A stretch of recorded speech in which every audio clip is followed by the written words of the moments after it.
Rouler normalement sur les voies ferrées auvergnates, c'est enfin possible, alors qu'en 2009, plus de 600 km de rails étaient à bout de souffle. Il fallait faire des travaux.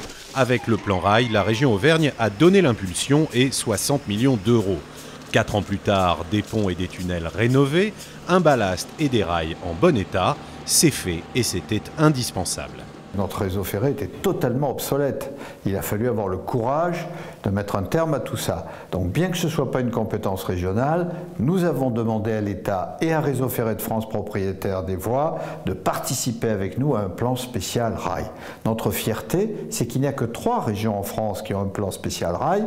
Nous avons investi 60 millions d'euros la région Auvergne, à condition que l'État en mette autant et RFF autant. Ça fait 180 millions d'euros. Un plan de travaux sur tout le territoire, d'est en ouest et du nord au sud. Déjà rénové Issoire-Arvent, Arvent-Aurillac, Saint-Georges-d'Aurac, Langogne et Thiers-Noiretable.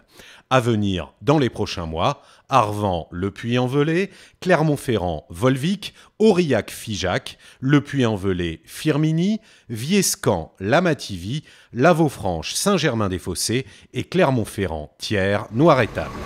Conséquences pour les voyageurs.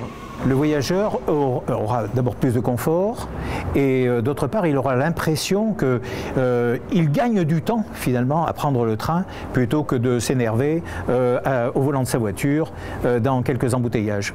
Plus de confort, moins de stress, moins de temps perdu et aussi plus de trains.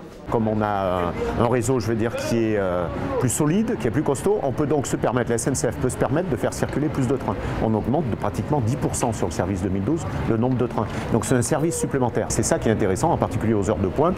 Et je pense tout particulièrement sur l'axe en venant de Thiers vers Taizon, Clermont-Ferrand, Durtol, là où on a une augmentation très intéressante. Pour la région, les transports sont le 3e poste budgétaire avec l'éducation et la formation.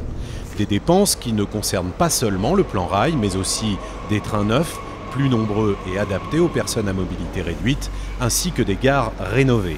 La région améliore l'ensemble du transport ferroviaire, les tarifs aussi s'adaptent aux usagers, billets U pour les étudiants, titres tandem pour les salariés ou encore semaine de la mobilité.